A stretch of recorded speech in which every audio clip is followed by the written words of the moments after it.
La Suisse est le pays de mon père. C'est aussi celui de mon enfance. Je l'ai quitté dans les années 70 pour mener une vie indépendante à Paris, loin de mes parents, loin de leur silence. Mes souvenirs d'enfance sont indissociables de la maladie de mon père et de ses départs pour le sanatorium.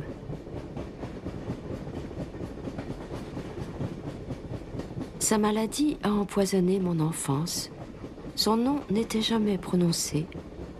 Mon père, me disait-on, souffrait de pneumonie à répétition.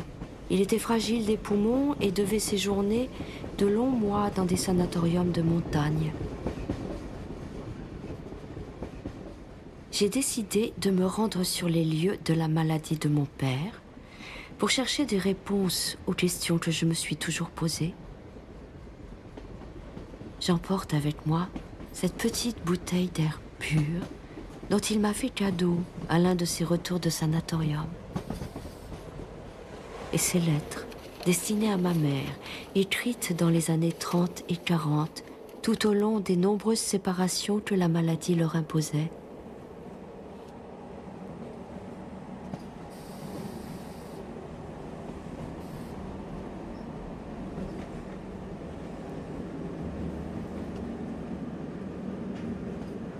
En arrivant, je me demande soudain, il n'est plus là pour me répondre, pourquoi il est allé se faire soigner à Davos, la station de cure la plus chic de Suisse. Ce n'était pas vraiment son genre.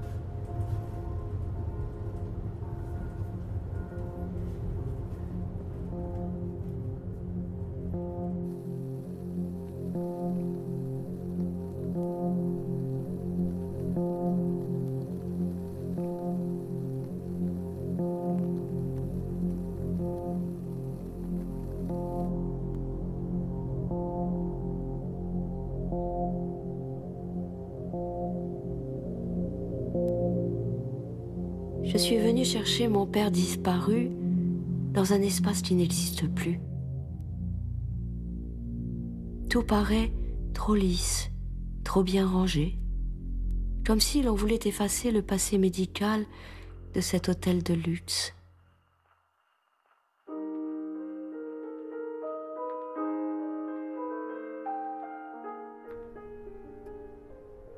En plus, à cette période de l'année, il n'y a personne à qui parler. Plutôt que de m'aventurer dans cet hôtel silencieux, je reprends la lecture de La Montagne magique de Thomas Mann.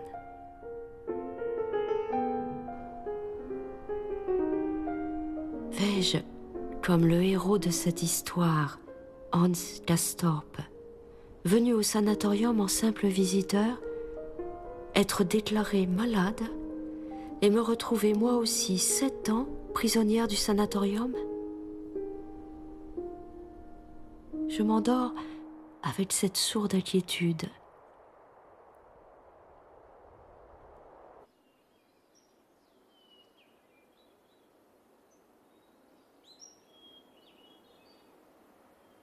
Ce matin, sur ce balcon où s'est peut-être tenu mon père, je respire à plein poumon l'air frais et brumeux des montagnes suisses. L'une des premières lettres que mon père a écrites à ma mère a été postée en 1931. Ils viennent tout juste de se rencontrer à la faculté de médecine de Lausanne. Ma chère Agui, je suis là depuis une semaine et je repense à ces douces soirées passées ensemble sur les berges d'Ouchy à nous raconter nos vies. Tu as bien fait de quitter ta Hongrie natale pour venir étudier en Suisse. Sinon jamais je ne t'aurais rencontré. J'espère que je serai vite tiré d'affaire. Surtout ne sors pas trop et sois sage. Je me retrouve ici en compagnie très cosmopolite. J'ai déjeuné avec une princesse russe, un ingénieur hollandais et un avocat brésilien. Mais en général, on trouve surtout des Allemands. Industriels pour la plupart, assez riches pour venir en cure à Davos malgré la crise. Je me sens, comme tu peux l'imaginer, bien isolé dans ce beau monde. J'ai quand même sympathisé avec un malade, un psychanalyste allemand. Il est très inquiet de la progression du parti nazi dans son pays, et je partage son inquiétude. Ma seule raison d'être au Chatzalp, c'est qu'on y trouve les meilleurs spécialistes. J'espère qu'ils font vraiment des miracles. Et puis l'air de là-haut est particulièrement pur. Je le respire à plein poumon pour être plus vite de retour auprès de toi. Je t'embrasse. François.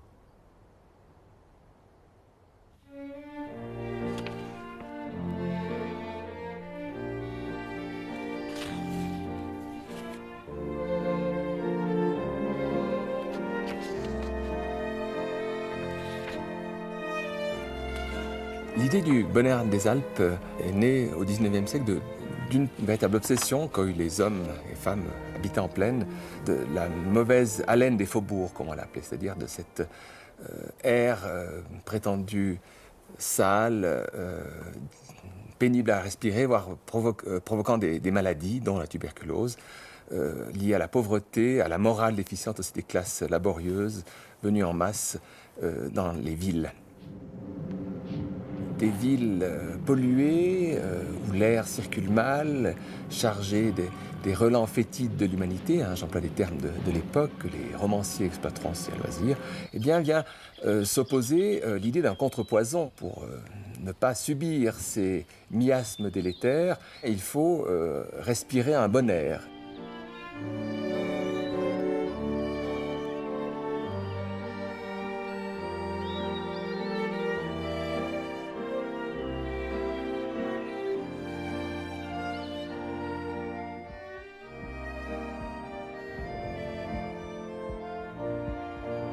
Un des héros de Davos, c'est bien sûr le docteur Alexander Spengler, qui amène les malades à la montagne et qui construit, c'est à la fois un entrepreneur, un médecin, il fait une sorte de politique médicale pour amener des citadins riches, il construit des sanatoriums pour riches, également pauvres, puisqu'il est également impliqué avec tous ses collègues d'ailleurs dans l'entreprise qui consiste à soigner aussi les pauvres. Alors, il y aura de la distinction fondamentale entre sanatorium de luxe et sanatorium populaire dans les stations alpines, à Davos tout particulièrement.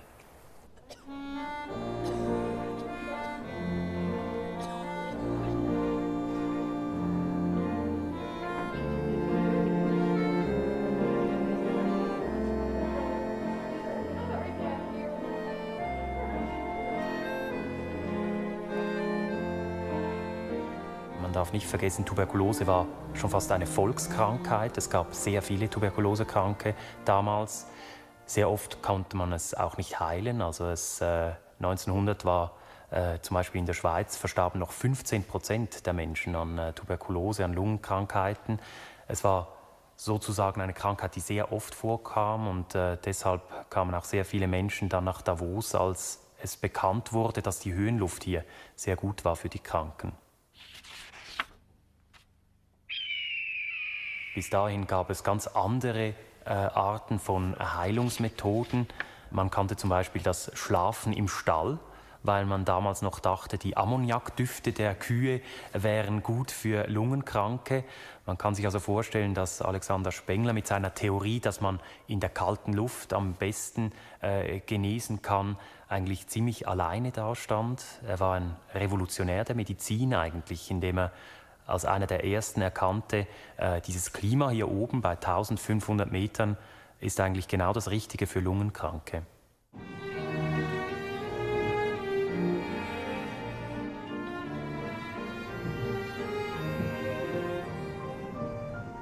Il ne suffit pas d'édifier dans un joli site d'altitude un bâtiment élégant et de prétendre en faire un sanatorium. La cité sera placée de façon telle que les brouillards et brumes montant des vallées n'atteindront jamais les galeries de cure. Pour le traitement de la tuberculose, l'air devra rester pur et surtout sec.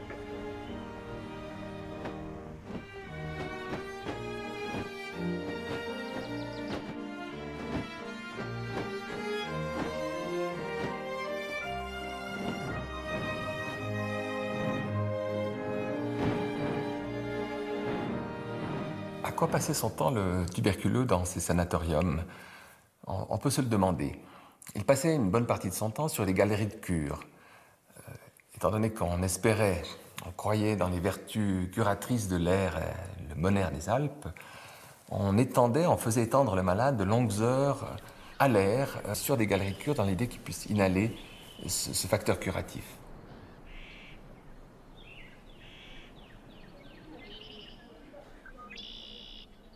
Et la nourriture, on donne des régimes hypercaloriques à ces tuberculeux, on les regonfle véritablement, on leur redonne une énergie, on essaie de leur faire reprendre du poids. Les tuberculeux sont des gens qui s'amaigrissent. L'ancien nom de la tuberculose, c'est la phtisie, qui vient du grec. Phtisis, qui veut dire consomption, dépérissement. On leur prend la température chaque matin, chaque soir. Par exemple ici, des fiches de température d'un sanatorium à Davos montrent pendant de longs mois, chaque jour une ligne, de façon à pouvoir suivre au jour le jour et même à l'heure, heure après heure, l'évolution de la maladie. Et le patient est ainsi renseigné sur sa courbe des températures et le médecin avec lui sur les aggravations, voire les améliorations possibles. Et les patients regardent avec beaucoup d'angoisse ce moment où ils doivent prendre leur température et si par hasard ça fait un pic, la maladie a empiré. Si au contraire les choses se sont stabilisées, l'espoir renaît. Et enfin, dernière stratégie médicale ou médico-chirurgicale, c'est l'action directe sur le poumon, dans le cas donc des tuberculoses pulmonaires, et l'envie ou la volonté de juguler l'avancement de la lésion. La tuberculose ronge le poumon. Il convient donc de calmer l'endroit, le foyer de la maladie.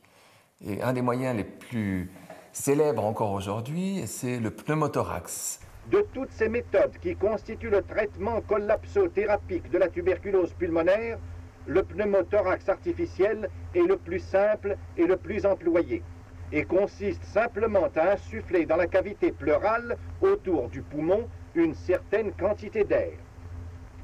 Un schéma va en quelques secondes résumer toute la durée de ce traitement.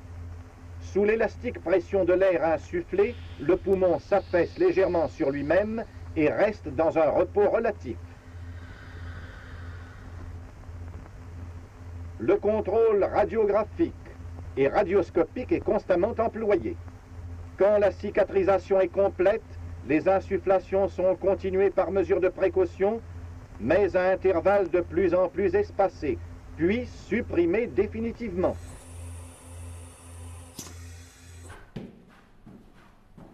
Ce soir, je réalise, avec tristesse, que mon père était dans un véritable hôpital. Cela me rend plus indulgente sur ses silences quant à sa maladie.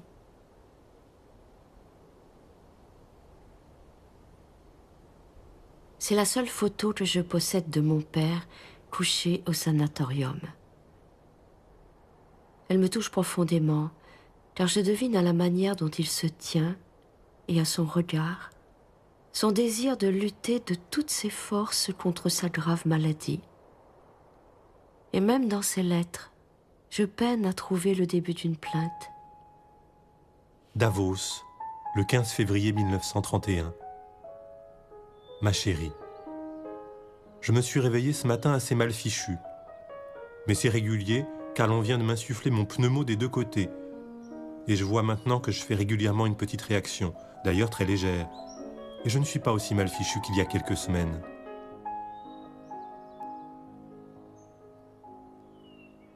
L'activité politique me manque vraiment. Un copain ici m'a présenté à Moses Zilberroth, un vrai social-démocrate, qui défend les chômeurs et se bat contre l'implantation du parti nazi à Davos.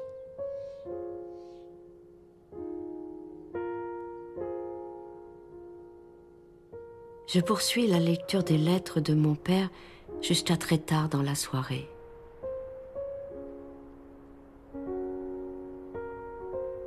Il raconte ses nuits, où il cherche vainement le repos dans le silence du sanatorium.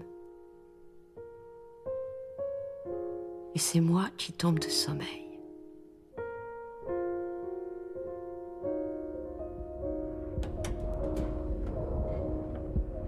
Les mots radiographie, caverne tuberculeuse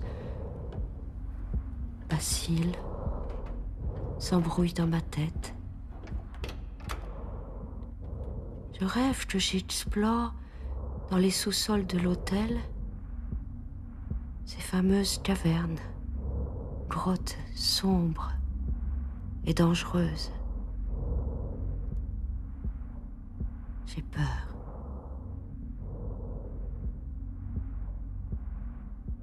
Je suis dans les lieux de la maladie dont mon père ne m'a jamais parlé.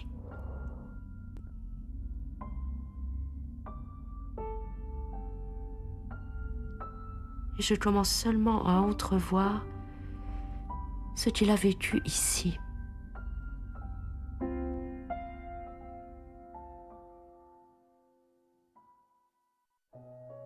Ma chérie, hier, nous avons eu une conférence accompagnée de photos d'époque d'une très belle qualité dans la grande salle du Schatzalp sur les préceptes du terrible docteur Karl Turban. C'est lui l'inventeur de la discipline dans les sanatoriums depuis son règne au début du XXe siècle. Il était tellement autoritaire qu'on l'appelait le tyran de la tuberculose. Je vais te raconter le déroulement d'une journée type. Tu vas voir, c'est épuisant. 7h, lever. 7h30, petit déjeuner, café au lait, pain, beurre, miel. 8h, douche. 8h15, 9h45, excursion en montagne, avec pause. 9h45, 10h30, sieste en plein air. 10h30, 11h, deuxième petit déjeuner, un demi-litre de lait, pain beurré. 11h, midi, promenade dans la vallée, avec pause. Midi, 13h, sieste en plein air. 13h, 14h, déjeuner, soupe, poisson, viande avec légumes, rôti avec salade ou compote, douceur, dessert, un quart à un demi-litre de vin. 14h, 14h30, debout, assis au grand air. 14h30, 16h, sieste en plein air. 16h, 16h30, une tasse de café au lait, un quart de litre de lait avec pâtisserie. 16h30, 18h, promenade à plat avec pause. 18h, 19h, sieste en plein air. 19h, 19h45, dîner, soupe, viande chaude et légumes, viande froide avec beurre, compote, une demi-bouteille de bière. 20h, 21h30, sieste, cure de repos en plein air. 21h30, un quart à un demi-litre de lait. 22h, coucher. Heureusement, depuis, ces règles se sont un peu assouplies. Mais les heures d'inaction me semblent interminables. Et je n'en peux plus de boire du lait toute la journée et du vin à tous les repas.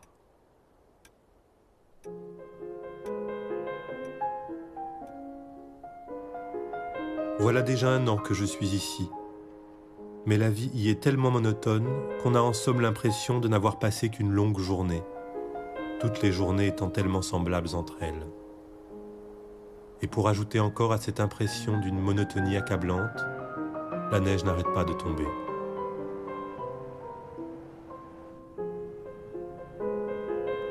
Il me semble que cela va mieux du point de vue général. J'augmente un peu de poids, ce qui est bon signe. Par contre, je continue à avoir des bacilles.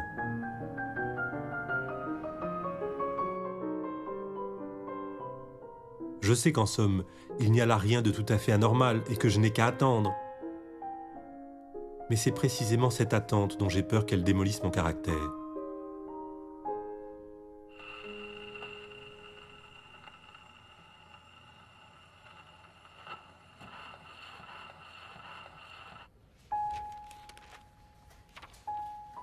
Je me suis remis à lire La montagne magique de Thomas Mann.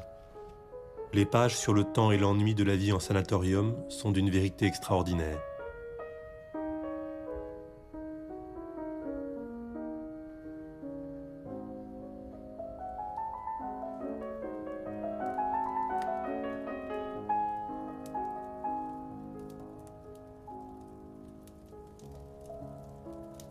Pourtant, à cette époque, on savait organiser de belles fêtes et des soirées costumées. C'était l'occasion de s'amuser et de danser, parfois même de tomber amoureux pour faire fi de la menace de la maladie et de la mort.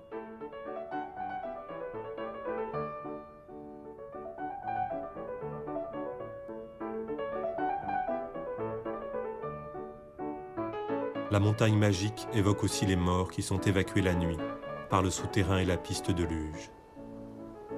Je me demande si j'arriverai à continuer cette lecture, car je n'aime pas penser que nous sommes mortels, et encore plus mortels en tant que tuberculeux.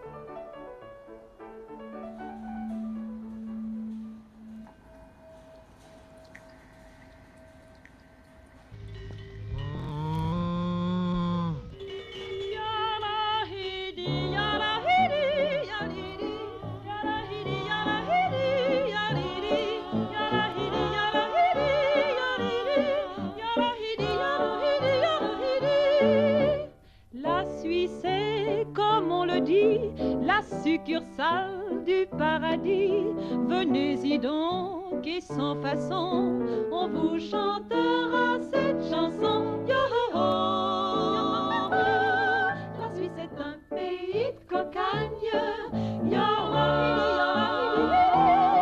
On y chante dans les montagnes. Yo-ho-ho.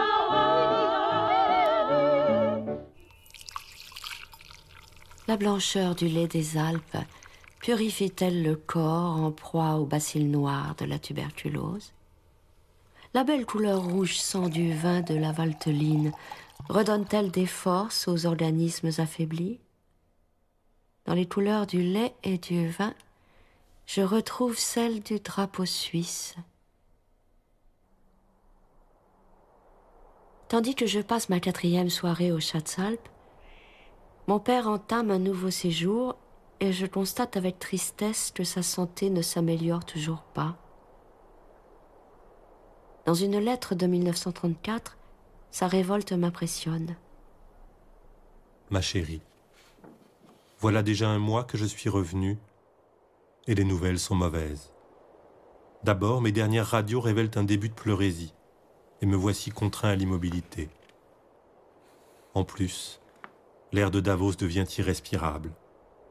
La communauté allemande, très présente ici depuis toujours, adhère en masse au parti nazi, sous la férule de leur chef, un certain Gustloff, installé à Davos officiellement.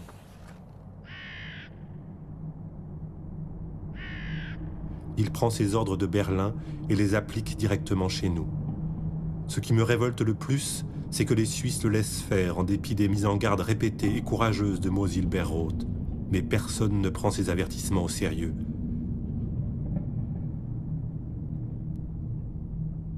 Si seulement j'étais vaillant, j'irais le soutenir, car il est bien seul dans son combat. Mais je suis cloué au lit avec de la fièvre.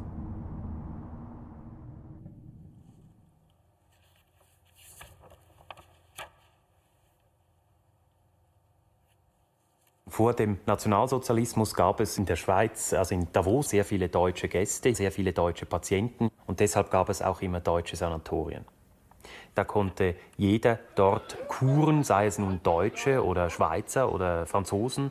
Es gab immer sehr viele Deutsche selbstverständlich, aber es war auch offen für andere Kurgäste. Mit der Zeit, das heißt auch mit Aufkommen des Nationalsozialismus, hat sich das ein bisschen geändert. Also die Sanatorien wurden je länger, je mehr auch von der Politik geleitet. Es gab in den 30er Jahren große Bestrebungen aus Berlin, vom nationalsozialistischen Apparat aus, dass man Häuser aufkauft hier in Davos, dass man diese Häuser dann mit Deutschen füllt, und zwar mit Deutschen, die parteihörig waren, die Parteimitglieder waren. Also in den 30er Jahren hat so dieser Wechsel stattgefunden, dass immer mehr ein bisschen Sanatorien aus Berlin aus geführt wurden. Man weiß ja, dass Gustloff schon seit 1931, als er zum höchsten Repräsentanten hier in der Schweiz der Auslandsorganisation der Nationalsozialisten ernannt wurde, konsequent diese Organisation in vielerlei Hinsicht ausgebaut hat, durch eine deutsche Sportjugend quasi nachgemacht, Bund deutscher Mädels, und dass er auch nicht davon zurückschreckte, deutsche Gäste, die eigentlich nicht nationalsozialistisch dachten, zu attackieren und sie irgendwie zu zwingen oder in diese Partei irgendwie zu einer Organisation näher zu kommen oder sich dem zu unterstellen, und dass er auch die bespitzelt hat und gedroht hat, er werde dann in Deutschland melden, dass sie nicht linientreu seien und so weiter. Das war natürlich, er hat da einen großen Druck aufgebaut, den natürlich auch die Leute hier sonst zu spüren bekamen. Gustloff hatte sehr viel Macht. Er hatte eine Art, das nicht immer so deutlich zu zeigen. Wurde auch immer wieder gesagt, Gustloff ist ein kleiner Parteigänger, er sei nicht sehr intelligent, er mache bloß, was in Berlin gesagt werde. Aber Gustloff war gefährlicher als das. Ich glaube, er hat es sehr gut verstanden, seine Terrorherrschaft, wenn ich so sagen kann, ein bisschen versteckt auszuüben. Er gab sich gegenüber den Schweizern immer sehr autoritätshörig, immer sehr kulant, auch immer sehr freundlich. Den Schweizern gab er nie einen Grund, sich zu beklagen. Andererseits war er gegenüber den Deutschen hier am Ort sehr streng, sehr autoritär und auch sehr fanatisch. Avant d'aller à la rencontre de son passé, j'imaginais le séjour de mon père en sanatorium comme un temps protégé à l'écart du monde.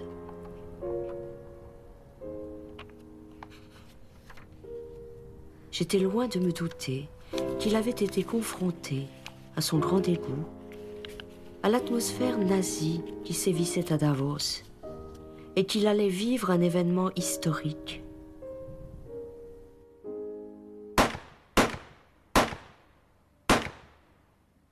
(1936) ist Gustloff erschossen worden. Ein jüdischer Student ist aus Zürich hier nach Davos gereist, mit dem festen Vorsatz, er möchte Gustloff umbringen.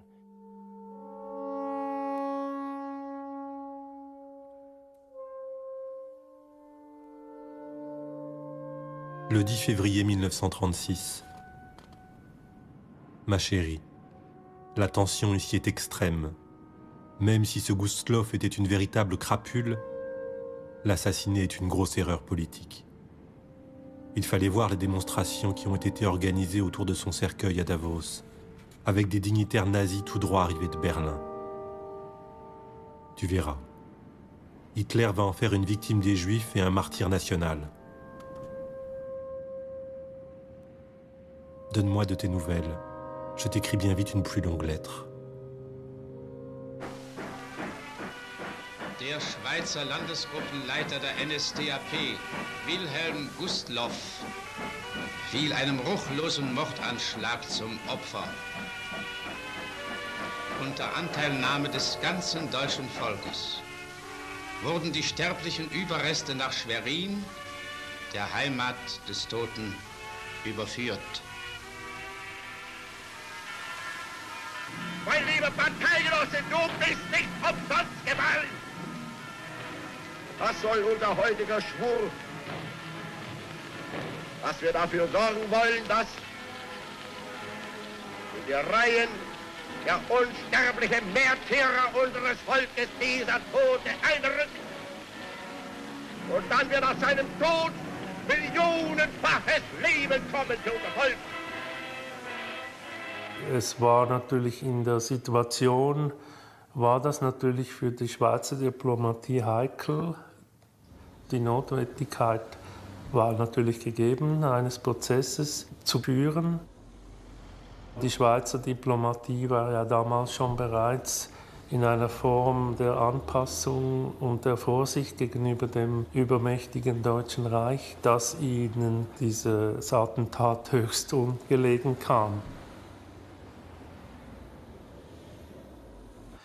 Aber trotzdem hat man gesagt, man muss den Prozess rechtsstaatlich führen und trotz der riesigen Propaganda, die die Deutschen gemacht haben, zugunsten Gustloffs und gegen den Attentäter Frankfurter, hat das Gericht zwar eine recht hohe Strafe angesetzt, aber es ist alles rechtsstaatlich richtig gegangen. Er hat ja dann 18 Jahre Haft erhalten, die er schlussendlich zwar nicht ganz absitzen musste, glaube ich 8 Jahre bis zum Kriegsende musste er im Gefängnis sein, Aber es war natürlich auch eine Belastung für die Schweiz in dieser Zeit, mit so einem Thema umgehen zu müssen.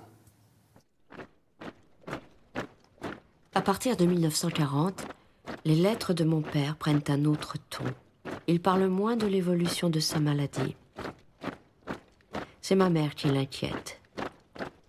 Elle risque d'être renvoyée de Suisse sans pouvoir exercer la médecine à Lausanne, car elle est étrangère, réfugiée et juive. Ma chérie, les dernières nouvelles m'ont plongé dans une sorte de désespoir que tu ne peux pas imaginer. Et cette nuit, je n'ai presque pas dormi. As-tu fait renouveler ton visa de séjour? Ton passeport est-il toujours valable? Il ne faut pas rester passif face aux événements, car après il sera trop tard. Je sais que le chef de la police des étrangers, ce salaud de Rothmund, ne fera pas de cadeau aux réfugiés. Si ta situation le permet, il faudra nous marier très vite. Prends bien soin de toi et sois prudente. Sur cette photo prise dans les débuts de leur mariage, je devine leur amour et leur complicité. Mon père a toujours protégé ma mère, ce que je comprenais mal. Mais aujourd'hui, je crois saisir l'origine de leur attachement profond. Confédérés, Suisses, mes frères, néfaste fut la nuit dernière, vous le savez. Douloureuse aussi. 3 pays amis sont entraînés dans l'infernale tourmente. Notre patrie, elle, est toujours épargnée. Mais si nul danger immédiat et direct ne la menace, je vous l'affirme, il faut être prêt. C'est pourquoi le Conseil fédéral, sûr de la volonté unanime du peuple, est résolu à remplir intégralement les devoirs d'une neutralité séculairement proclamée, a pris ce matin les décisions qu'imposaient les circonstances. L'entrée en Suisse des étrangers fera l'objet d'une surveillance redoublée. Seule la division de police fédérale pourra donner les visas.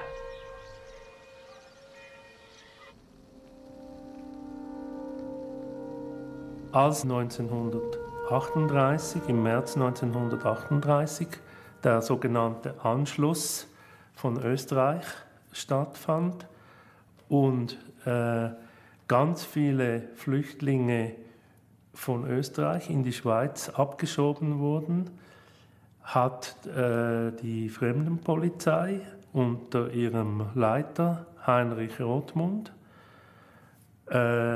gefordert, dass man eine Kontrolle für die jüdischen Flüchtlinge bereits vor und an der Grenze einführen müsse. Das führte dazu, dass die Schweizer Behörden in Verhandlungen mit der deutschen Regierung eintraten und verlangten von den Deutschen, dass sie die Pässe der Juden durch ein Kennzeichen markieren sollten. Für die Deutschen kam dieses Verlangen eigentlich nicht gerade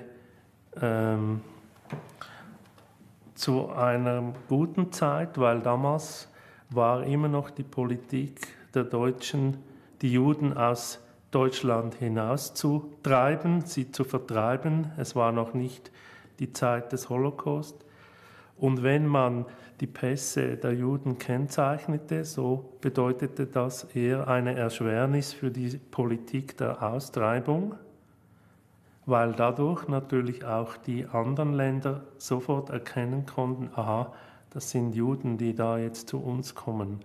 Und bekanntlich war schon damals die Aufnahmebereitschaft für jüdische Flüchtlinge nicht sehr groß, auch in Europa nicht.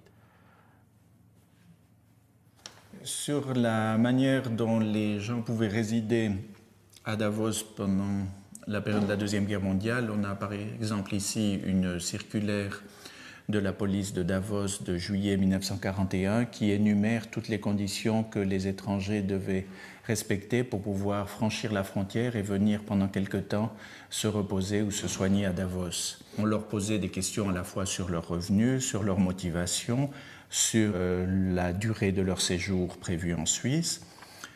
Ce qu'on remarque dans ce cas-là, c'est qu'il y a les demandes qui sont aussi bien le nom, le prénom, la date de naissance, l'origine, la résidence, des demandes un peu habituelles. Mais là, il est rajouté explicitement, il faut aussi indiquer s'il s'agit de personnes ariennes ou non ariennes. Donc, les autorités suisses posent des critères ariens ou non ariens, qui sont des critères qui ont été élaborés par le système nazi et qui sont appliqués ici, intégrés dans le fonctionnement administratif suisse. Ce qui est à remarquer, c'est que les mots Arische oder nicht Arische ne sont pas entre guillemets, donc ce n'est pas repris avec une certaine distance qu'on mettrait entre guillemets pour montrer qu'on ne partage pas forcément cette idéologie. Là, c'est sans guillemets, c'est une condition comme d'autres qui est indiquée. Donc il y a une accommodation de la Suisse à la législation raciste et antisémite du Troisième Reich. Plus personne n'arrive à passer. Si tu as le malheur d'avoir un passeport J, tu n'entres plus en Suisse. C'est pareil pour les pauvres et pour les réfugiés politiques. Et même les Juifs qui résident en Suisse depuis longtemps n'obtiennent plus d'autorisation de séjour pour se faire soigner à Davos. Quand je pense que la Suisse vante les mérites de sa belle neutralité et qu'elle envoie tout son précieux aluminium à l'industrie de guerre allemande, j'enrage.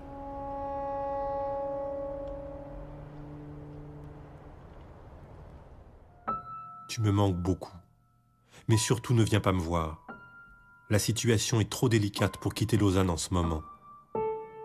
Il n'y a que les nazis qui n'ont pas de problème de visa pour venir à Davos, avec leurs certificats médicaux de complaisance. Et ceci à la grande satisfaction des autorités, car ça remplit les sanatoriums. Quant à moi, je suis mieux en ce moment. On ne peut pas trop se plaindre.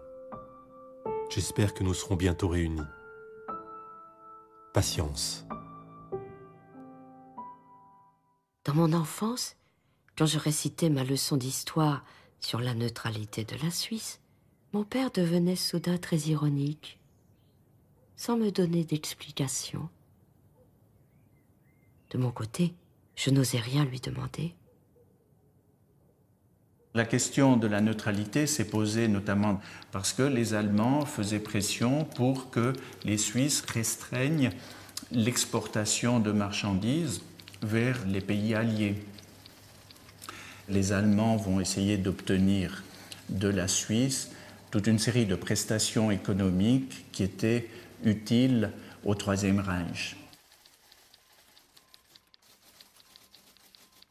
Donc les Allemands étaient très intéressés par la production d'aluminium suisse et ont obtenu que les représentants suisses, dans une lettre du 9 août 1940, s'engagent à livrer en fait les 3/4 de la production d'aluminium suisse à l'Allemagne.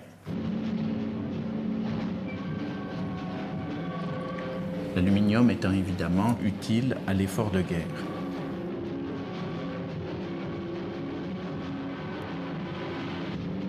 Alors si les Allemands disent nous voulons plus d'aluminium pour nos entreprises, les Suisses peuvent dire ah oui, nous sommes d'accord de vous fournir plus d'aluminium, mais vous devez autoriser un certain nombre de patients allemands à venir se reposer et se soigner en Suisse.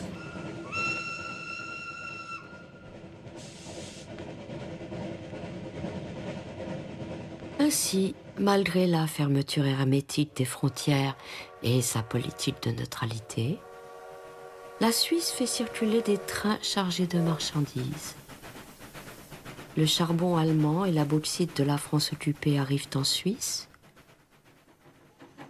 et les armes suisses sont livrées au Reich, ainsi que des bons de séjour pour les tuberculeux. Ainsi, un certain nombre d'Allemands vont pouvoir, malgré toutes les restrictions au transfert des capitaux, résider à Davos et occuper ces sanats qui, autrement, auraient été vides à cause de la guerre et à cause de toutes les restrictions, à la fois au déplacement et au transfert des personnes.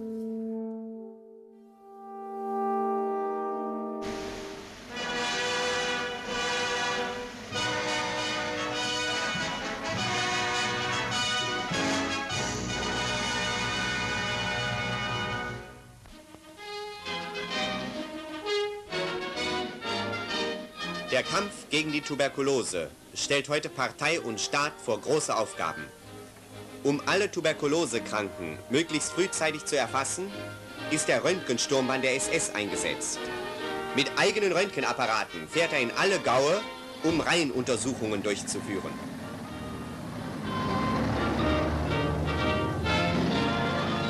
Alle Volksgenossen sollen vor den Röntgenschirm kommen, damit jede Infektionsquelle rechtzeitig erkannt wird.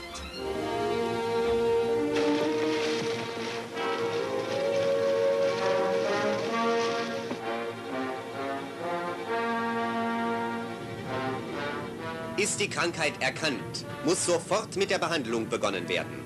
Hauskuren, nach Anweisung des Arztes richtig durchgeführt, führen oft zu vollem Erfolg. Schwer erkrankte Volksgenossen werden verschickt. In den Heilstätten im Reich und in dem Schweizer Kurort Davos finden diese Patienten Aufnahme und sorgfältige Pflege. Gute klimatische Verhältnisse und reine Bergluft fördern die Genesung der Kranken.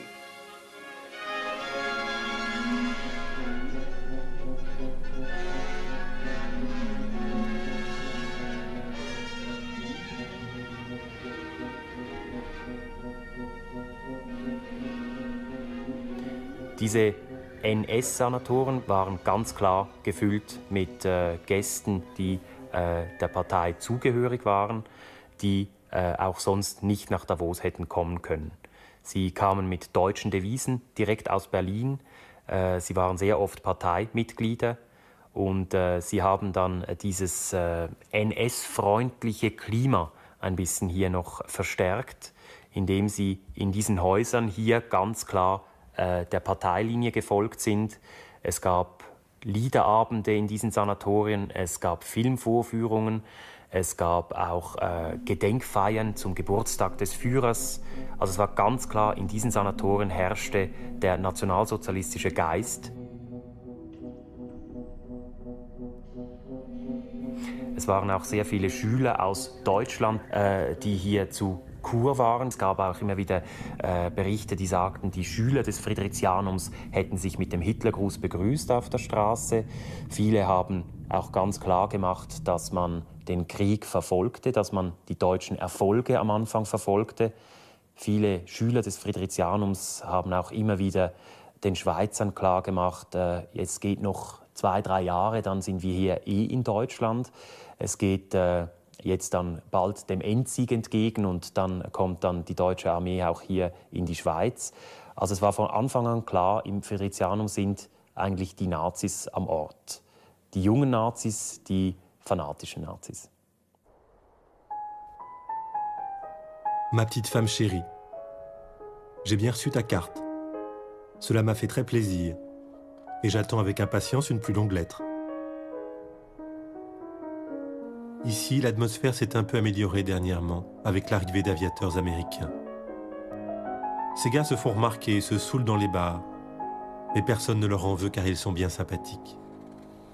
Ils se montrent d'ailleurs très choqués par l'omniprésence des nazis à Davos et par la tolérance dont les autorités font preuve à leur égard. On se sent moins seul à présent, pourvu qu'on en finisse avec cette guerre. Ça me donnerait de l'énergie pour attendre encore et encore la guérison tant espérée et le bonheur de vivre enfin ensemble. Ton mari qui t'aime.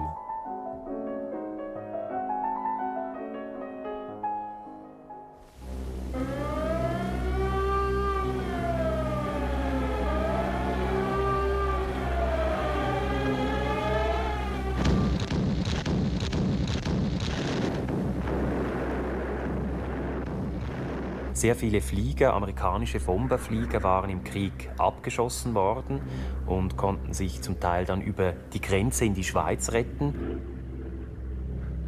Diese amerikanischen Bomberpiloten waren hier interniert, das heißt aber nicht, dass sie hier Gefangene waren.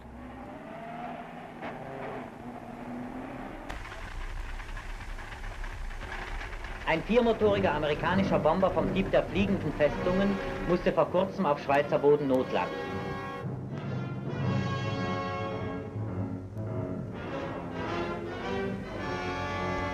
Highlife, der Name der fliegenden Festung. So werden Luftsiege markiert.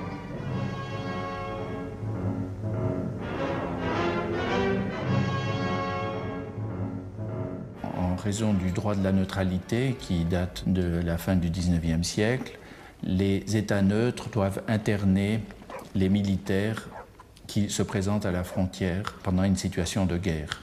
Donc il y a eu à ce moment-là des dizaines de milliers d'internés militaires qui ont pu pénétrer sur le territoire suisse et y rester, certains, jusqu'à la fin de la guerre. Die Schweiz hat die Internierten in gesammelten Lagern zusammengenommen.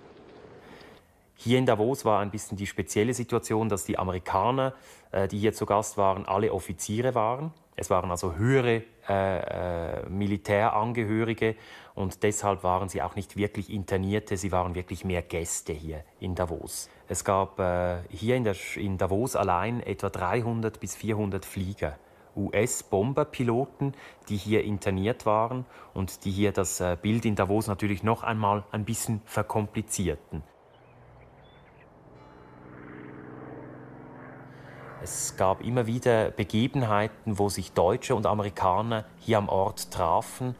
Es mutet ein bisschen paradox an, dass eigentlich Kriegsgegner sich hier in der Davoser Luft trafen, dass man sich auf der Straße kreuzte, dass man auf den Skipisten zum Teil sich kreuzte. Diese Amerikaner waren uniformiert, also sie waren ganz klar als Amerikaner gekennzeichnet. Es war für einige Deutsche auch nicht immer ganz einfach. Sie wussten, der Krieg geht langsam zu Ende. Es war damals schon klar, die Deutschen würden den Krieg nicht gewinnen. Also man fühlte sich in der deutschen Kolonie zum Teil schon ein bisschen in der Präsenz der Kriegsgewinner. Einmal 2 Flieger aus New York, die hier interniert waren und sind zum deutschen Konsulat gegangen, das pikanterweise gleich in der Nähe des amerikanischen Interniertenhotels stand. Und sie haben entschlossen, das Nazi-Symbol vom deutschen Konsulat zu schrauben. Es war für die Amerikaner nicht ersichtlich, warum in einem neutralen Land wie der Schweiz die Symbole des Gegners, also das Hakenkreuz, die NSDAP-Fahne, so offen zu sehen war, so offen auch zum Stadtbild gehörte. Für die Amerikaner war es wichtig, kleine Symbole zu setzen, kleine Zeichen zu setzen, dass man, auch wenn man hier in der Schweiz war, eigentlich den Krieg nicht vergessen sollte, dass man den Krieg, wenn auch auf symbolische Art und Weise, ein bisschen weiterführen sollte.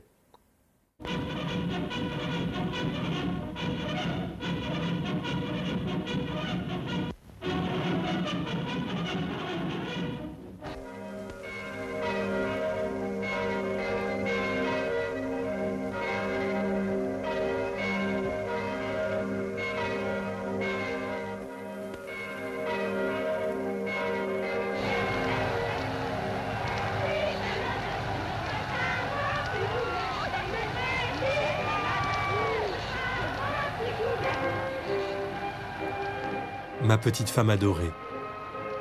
C'est bien dur d'être coupé du monde dans un pareil moment. Hier, je suis descendu au village pour voir le ciné-journal et j'ai cru t'apercevoir au milieu de toute cette foule en liesse. Comme j'enrage d'être loin de toi pour fêter la fin de la guerre. Ici, au sanatorium, règne une atmosphère étrange. Comme s'il était malvenu de se réjouir. Du jour au lendemain, les amis d'hier sont devenus indésirables. L'atmosphère est à l'épuration. Comme dit Mo, il n'y a plus besoin de courage pour être courageux. Une polémique nauséabonde fait rage autour de l'ancien Sanat des chefs nazis. Tu sais, celui qui était surnommé la Maison Brune et qui s'appelle aujourd'hui, drôlement, le Mont Repos. Zilber Roth, toujours lui, se bat pour en faire un lieu d'accueil pour les enfants juifs. Mais il rencontre la farouche opposition d'un groupe d'hôteliers pressés de faire du fric avec le tourisme. Man wollte relativ schnell hier im Gewerbe zurück eigentlich zum Business as usual. Man wollte wieder Geld machen, man wollte Touristen aufnehmen, man wollte den Krieg so schnell wie möglich vergessen. Und da kam die jüdische Flüchtlingshilfe natürlich nicht gerade gelegen. Es war klar, mit den jüdischen Flüchtlingen lässt sich kein Geld machen hier am Ort. Und deshalb war auch die Opposition gegenüber diesem Flüchtlingsheim sehr groß. Das Haus stand an einem sehr guten Ort, es stand direkt an der Promenade, es war touristisch eigentlich sehr interessant. Und nach längerer Diskussion, nach monatelangen Diskussionen war dann klar, es sollte den jüdischen Flüchtlingen überlassen werden. Ma petite chérie, as-tu enfin des nouvelles de ta mère et de ta sœur? Peut-être devrais-tu écrire au consulat suisse à Budapest. Je me reproche de ne pas être à tes côtés dans ces moments d'angoisse. As-tu vu le reportage sur les enfants de la maison de B? On y répète sans arrêt qu'ils ne vont pas rester en Suisse, mais bientôt partir pour la Palestine. Comme s'ils n'étaient tolérés que parce qu'ils sont de passage. Ici, des enfants échappés de l'enfer de la soi-disant Nouvelle Europe se préparent à partir pour la Palestine.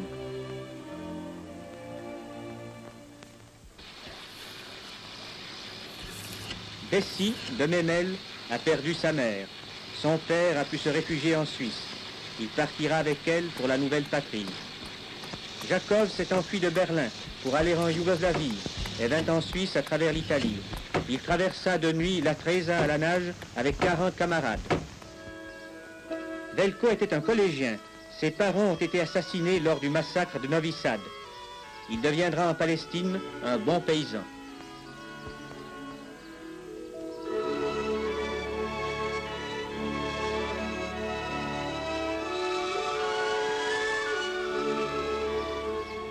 Frida vient de Berlin. Son père et sa mère ont été déportés et assassinés.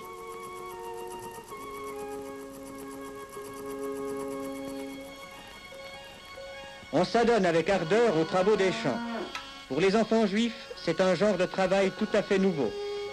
Mais Lesso de Sarajevo, dont les parents sont morts, a très bien appris à traire. Et son ami Elie, orphelin de Bruxelles, sera aussi un bon travailleur dans sa nouvelle patrie.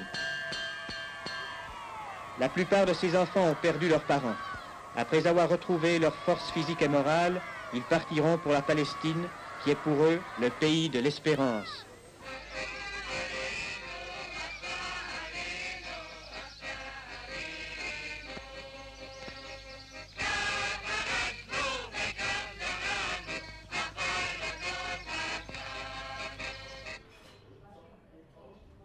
Mon amour, je pars samedi. Cette fois-ci, c'est sûr. Je suis excité et anxieux, comme à chaque fois que je quitte ce maudit sanatorium. Et je ne suis pas sûr d'être débarrassé pour de bon de cette saleté de tuberculose. Mais les médecins sont plutôt optimistes. J'ai d'ailleurs déjeuné avec eux à midi. Ils ont fait des blagues à propos de mon prochain retour. Je n'ai pas trouvé ça très drôle.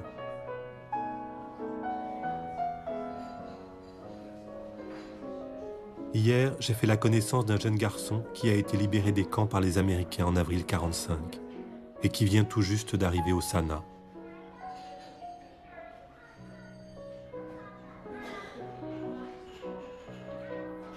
Il a 20 ans et s'appelle Peter Kleinman. Il est originaire de Tchécoslovaquie. Il a constamment l'air stupéfait par les mœurs tellement étranges du sanatorium. J'aurais voulu faire sa connaissance, discuter avec lui de ce qu'il a vécu dans les camps. Mais je n'ai pas osé lui poser de questions. Et maintenant, je n'en ai plus le temps. C'est dommage. Mais je ne regretterai pas le sanatorium. Tu ne peux pas savoir combien je me réjouis de vivre enfin avec ma petite femme adorée. Je t'embrasse. À samedi, ma chérie. Sur cette photo qui date des premiers jours de leur retrouvailles, le bonheur de ma mère est éclatant. Je vois bien qu'elle ignore encore qu'elle n'aura plus jamais de nouvelles de sa mère et de sa sœur.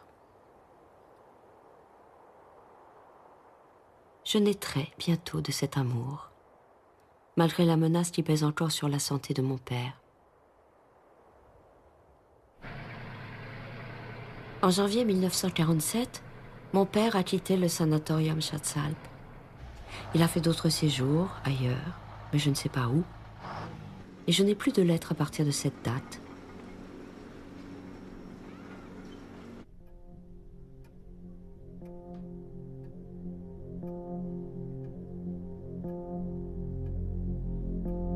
Au Schatzalp, j'ai trouvé au fond d'une armoire le journal de Peter Kleinmann.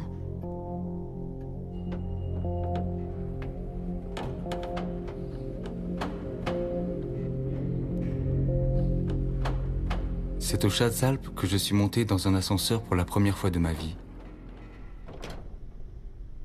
Le directeur m'a conduit le long d'un corridor, s'est arrêté à la chambre 202 et m'a courtoisement tenu la porte. Il a ouvert les rideaux et j'ai vu alors se profiler les majestueuses Alpes suisses. Le lendemain matin, le maître d'hôtel, après m'avoir fait asseoir, m'a demandé « Comment préférez-vous vos œufs? Florentine, Bénédicte, soufflé, omelette, 3 minutes ?» J'ai choisi le 3 minutes qui m'était familier. Cependant, même un simple œuf 3 minutes était méconnaissable, trônant sur un coquetier et coiffé d'une serviette. Ne sachant pas comment me débrouiller avec les nombreux ustensiles, cuillères, couteaux et fourchettes en argent, je demandais de l'aide à mon voisin, qui s'avéra être originaire de Palestine. J'étais face à de nouvelles règles concernant la nourriture et la manière de manger, bien différentes de celles du camp. Là-bas, il fallait toujours partager le pain en présence des autres, et surtout offrir le premier morceau par peur d'être accusé de choisir la plus grande part.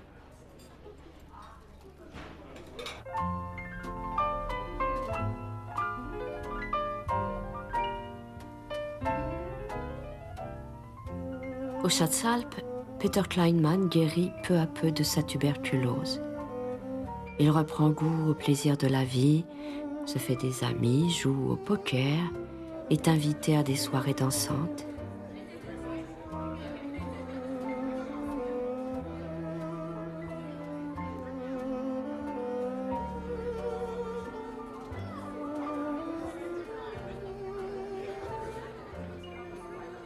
Il a l'air heureux. Et pourtant, ces nuits sont peuplées de cauchemars.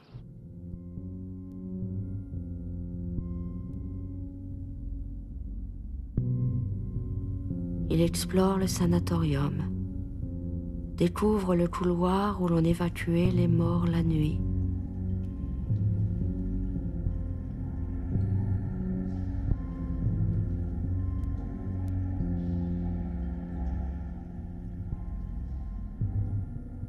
Sait-il qu'un nazi habite ici? Qu'il déjeune dans la même salle à manger, emprunte les mêmes couloirs? Peter Kleinmann a-t-il croisé le chef SS Franz Sommer, responsable du commando d'extermination numéro 15 à Poznan, en Pologne, qui se cachait au Schatzalp dans l'immédiate après-guerre?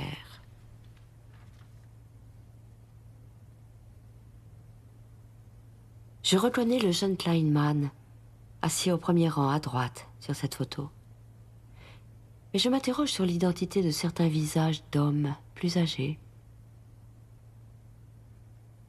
En 1944, le Conseil fédéral avait décidé que les membres de la Gestapo, la SS, n'auraient plus le droit de rester en Suisse. Mais le problème des relations germano-suisses est complexe parce qu'il y a toute une longue histoire des relations entre ces deux pays. Il y a toutes sortes de liens culturels, linguistiques, universitaires, économique, ce qui fait qu'une série de ces nazis ou SS qui étaient en Suisse à la fin de la guerre ont utilisé certaines complicités ou certaines connivences qu'ils avaient avec des personnalités suisses pour pouvoir prolonger leur séjour. Il me faudra du temps pour m'éloigner de cette histoire, plus grave et tragique que je ne l'avais imaginée. C'est ma dernière soirée au sanatorium. J'ai malgré tout de la peine à quitter ces lieux où j'ai enfin commencé à connaître mon père. Les images m'assaillent, je vois des formes étranges. Les différentes époques que j'ai traversées ici s'entremêlent.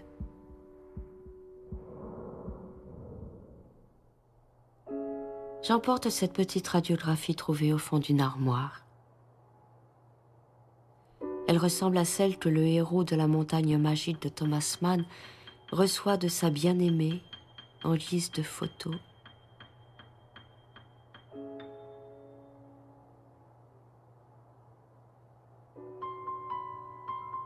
Je ne peux m'empêcher d'imaginer la stupeur des premières personnes qui ont vu leur squelette en transparence.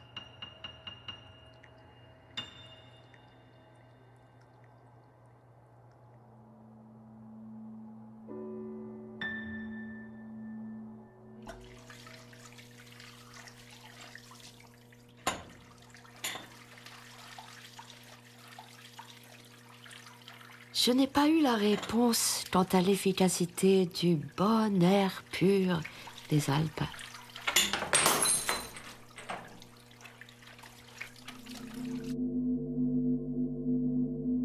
Ce sont les antibiotiques, ces grosses moisissures cultivées en bouteilles, qui ont eu raison des sanatoriums et ont guéri mon père pour de bon.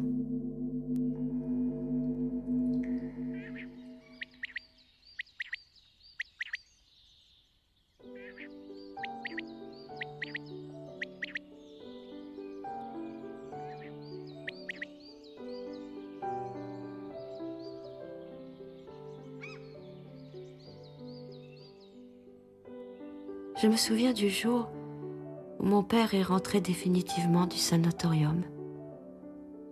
Je ne savais d'ailleurs pas ce que voulait dire sanatorium, ni ce qu'était un antibiotique. De mes 3 ans, j'avais seulement compris que mon papa avait été malade, et cela me faisait encore peur. À son arrivée, je me souviens de ne pas l'avoir reconnu tout de suite. Timide et embarrassé, il n'a pas osé me prendre dans ses bras.